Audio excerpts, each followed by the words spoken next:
ఎలాంటి అనారోగ్య సమస్యలకైనా సిమ్టమ్స్ కాదు రూట్ కాజ్ ని సరిచేయటం సెల్ హెల్త్ క్లినిక్ ప్రత్యేకత.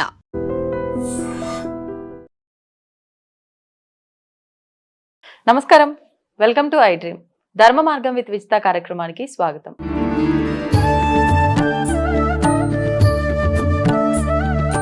నమస్కారం గురుగారు. పరమేశ్వరార్పణం. గురుగారు, ఈసారి మనకి అధిక జ్యేష్ఠ మాసం వచ్చింది. మరి ఈ జ్యేష్ఠ మాసంలో మామూలుగా ఎటువంటి కార్యాలు కూడా చేయకూడదు అని అంటూ ఉంటారు. విశేషంగా దేవతారాధనకు మాత్రమే ఉపయోగించుకునే మాసంగా కూడా మనం చెప్పుకుంటూ ఉంటాం. ఏం చేస్తే బాగుంటుంది అధిక మాసంలో? అంతా కూడా అందరూ సుఖ సంతోషాలతో ఉండాలి అంటే తప్పకుండా అధికస్య అధిక బలం అనేటువంటిది ఒక పదం ఉన్నది. అధిక మాసం అనేటువంటిది మామూలుగా కూడా ప్రతి సంవత్సరానికి నెలకి 11 రోజులు తేడా వస్తూ ఉంటుంది.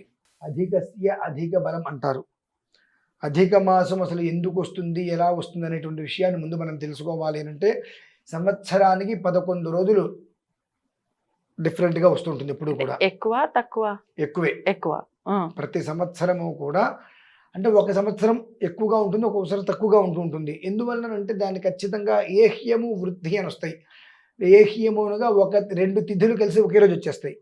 ఆ రోజు ఇప్పుడు త్రయోదశి ద్వాదశి ఉంటుంది, త్రయోదశి చతుర్దశి, ద్వాదశి త్రయోదశి ఉన్నప్పుడు ద్వాదశ్యోపర్ త్రయోదశ్యాం, త్రయోదశ్యోపర్ చతుర్దశ్యాం, లేదంటే ఏకాదశ్యోపర్ ద్వాదశ్యం, ఇలా తిథి చెప్పాలి. అంటే 2 తిథులు ఒకే రోజు.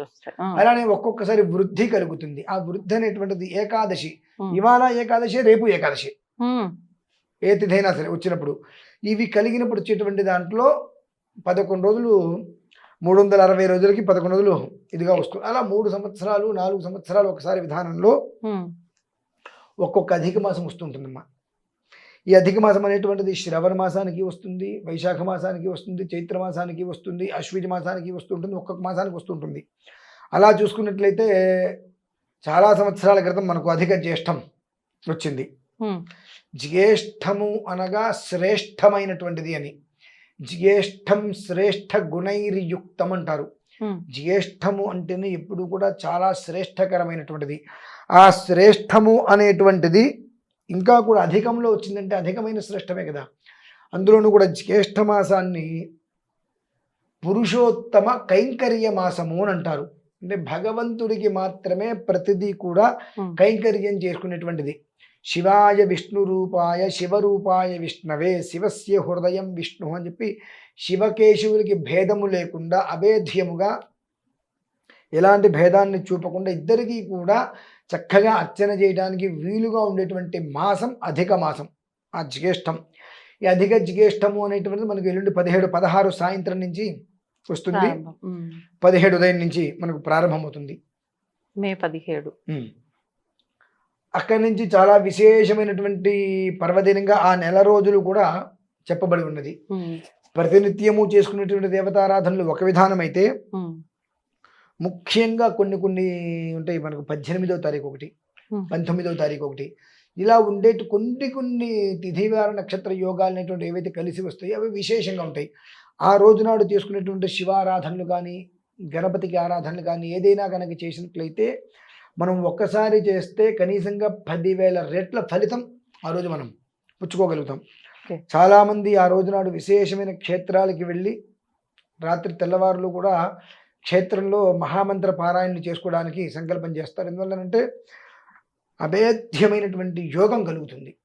ఆ 18వ తారీఖు రాత్రి నుంచి 19 ఉదయం వరకు చేసుకునేటువంటిది ఏకరాత్రిగా ఆ రాత్రి సమయంలో చేసుకునే భగవదారాధన అనేక లక్షల రెట్ల ఫలితం సంప్రాప్తం చేస్తుంది. అంత విశేషమైనటువంటి పర్వదినాలనేటువంటివి మనకు జ్యేష్ఠ మాసంలో ఉన్నాయి.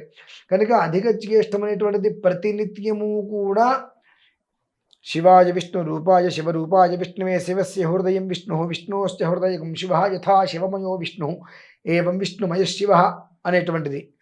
అంతది కష్టమండి. అంతమైన అంటే హరిహరాభ్యాం నమ, హరిహరుడు హరిహరుడను ఏకకారంలో హరిహరాభ్యాం నమ, కనీసం చిన్న నామం అనునిత్యం తెలుసుకోగలిగితే ఆ ఇద్దరికీ కూడా ఎలాంటి భేదము చూపించకుండా అభేదంగా ఇద్దరిని కూడా తలుచుకున్నటువంటి ఒక యోగం ఏదైతే ఉంటుందో సాఫల్యత చేకూరుతుందండి. జన్మ సాఫల్యత అనేటువంటిది చేకూరుతుంది. కాకపోతే ఈ ఒక్క మాసంలో మనం చేసేటువంటిది నాకు ఇది రావాలి అని మాత్రం చేయవద్దు. ఈ యోగం మళ్ళీ మనకి ఎప్పటికి లభ్యమవుతుందో తెలియదు.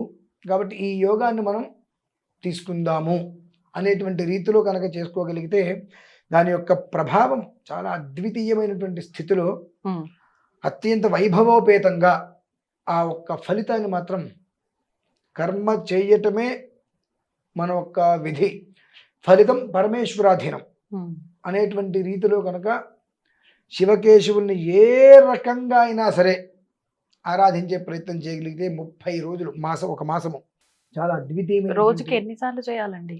మన ఓపిక అండి, ఇష్టం ఉన్నది. నేను ఇప్పుడు 1000 సార్లు అంటాను, చేస్తారు ఎవరైనా చేయరు. అంటే అట్లేం లేదు, లెక్క ఏం లేదు, మనకు కనీసం ఇప్పుడు హరిహరాభ్యాం నమః, హరిహరాయై నమః, ఇది ఈజీగా ఉంది. హరిహరాయై నమః, కేవలం ఇద్దరిని హరిని ఇద్దరిని కలిపి తలుచుకోవడం అంతే. హరుడు అనగా హరించడం, అన్నిటిని కూడా హరి చేస్తాడు. హరి అనేటువంటిది ఆపదల నుంచి కాపాడటం, అంటే ఆపదలు ఏవైతే వస్తాయో దాని నుంచి కాపాడటం హరి. హరుడు అంటే ఆపదలని పూర్తిగా కూడా హరించేటువంటి వాడు. ఆ ఇద్దరిని ఒక్కసారి హరిహరాయ నమః అనేటువంటి చిన్న ఒక 111 సార్లు 108 సార్లు అష్టోత్తర శతం 2 నిమిషాల్లో అయిపోతుంది. చేసుకోగలిగిన దానికి ధూపం దీప నైవేద్యం ఏది వద్దు, ఊరికే అలా కూర్చొని హరిహరాయ నమః అనేటువంటి నమస్కారం చేసుకొని పొద్దున్నే స్నానం చేయగానే మొహానంత బొట్టు పెట్టుకొని అనుకోండి, అదే మీరు రోడ్డు ఎక్కండి. కూడా ఎంతగా ఎండలో నీడలా ఎంతగా కాపాడుతుందో అనుభవంలో తెలుస్తుందండి.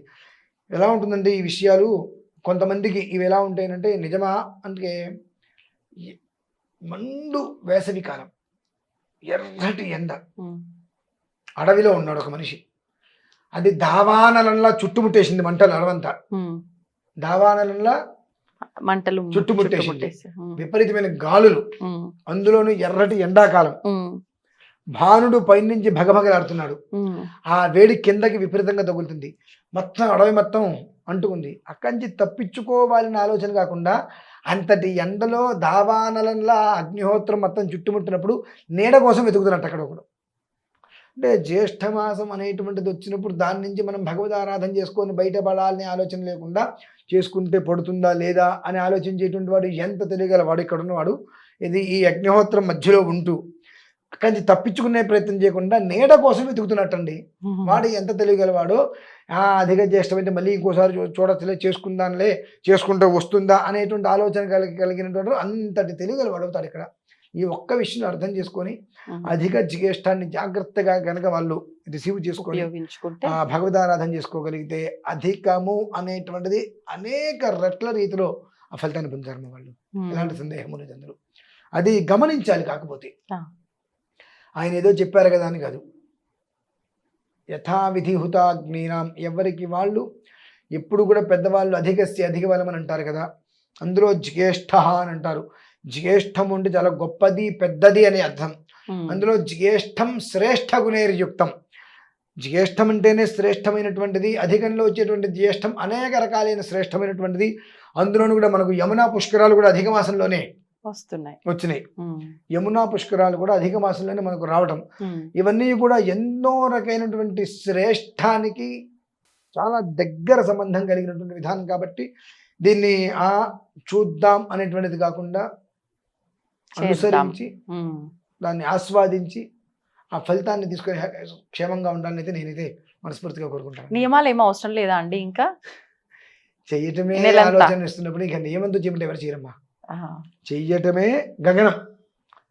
ఎలా ఉంటుందంటే, మీరు దీపారాధన ఒత్తిని ఇటు వంపి దానికి ఒక ఇనప కడ్డీ పెట్టి దాన్ని మళ్ళీ ఇటు అడ్డంగా వంపి వెలిగించండి, తెల్లారితే కోట్లు వస్తాయంటే వెలిగించేస్తారు. అది అబద్ధమైన విషయం అందరికీ తెలుసు, కష్టం లేని మనం.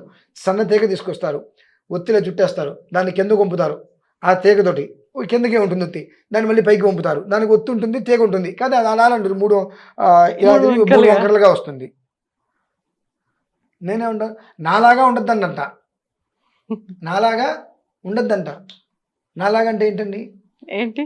నా ఎన్ని వంకరలు ఉంటుంది, నా అంటే ఇలా ఇలా ఇలా అన్ని వంకరలుగా ఉండద్దంట. కాబట్టి అలా చెప్పి ఆ ఒత్తిడిలో వంపి దానికి తీగ చుట్టూ పైకి పెట్టుకోండి, దాని మీద మీరు వెలిగించి ఒక్కొక్క చుక్క ఈ నూనె వేస్తూనండి, మీరు చూడండి, మీకు అంటే తెల్లవారులు నిద్రలు మానేసేస్తారు. అంటే మీ ఉద్దేశం ఏంటండి? అంత మూర్ఖులు అంటున్నారా అందరూ? మూర్ఖులు ఇంకా నయం, ఆ, మూర్ఖులు ఇంకా నయం. ఉమ్, ఏదో చెప్పారు చేస్తారు వదిలేస్తారు. కానీ దానికి ఇంకా ఆయన తూర్పుకి పెట్టమన్నారు, కాస్త ఆగ్నేయానికి పెడితే ఇంకా బాగుంటుంది కదా. అంటే తప్పు లేదు కదండి, అవుతుంది అని అది అవ్వను, ఏదైనా చెయ్యొచ్చు. ఏదైతే అయ్యేది ఉంటుందో దాన్ని చెయ్యకుండా అవ్వని దాన్ని కుక్క తోకపట్టుకొని గోదావరి ఈత అవుతుందండి. అసలు విషయం ఇది. అంతే అంతే. గోదావరి ఈదాలంటే నీవు గజయితగాడివి కావాలి, నీకు ధైర్యం ఉండాలి, నేను ఈతగలను అని చెప్పి. నేను ఏటుకి ఎదిరిస్తానండి, అలా ఎదురెత్తగలగాలి. కష్టం వచ్చింది, నువ్వు కృంగిపోతే ఎట్లా? నేను ఏడుస్తానంటే ఎట్లా? ఏడిచినంతసేపు నీ కష్టాలు పోతాయా? ఇంకో 10 మందిని కూర్చోబెడదాం, పోతాయా?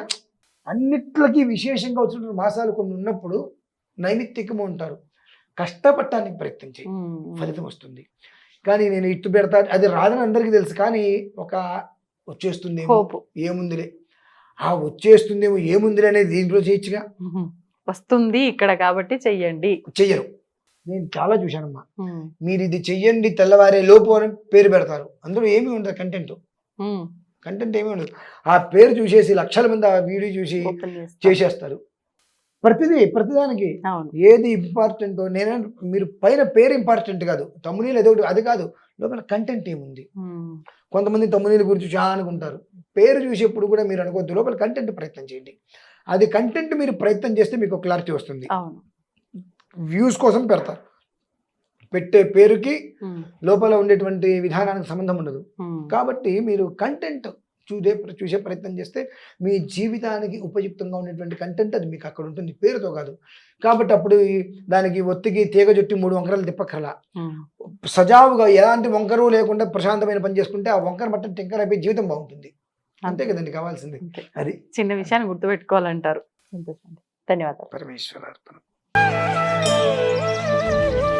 తవ్వండి, తవ్వుతూనే శివలింగం.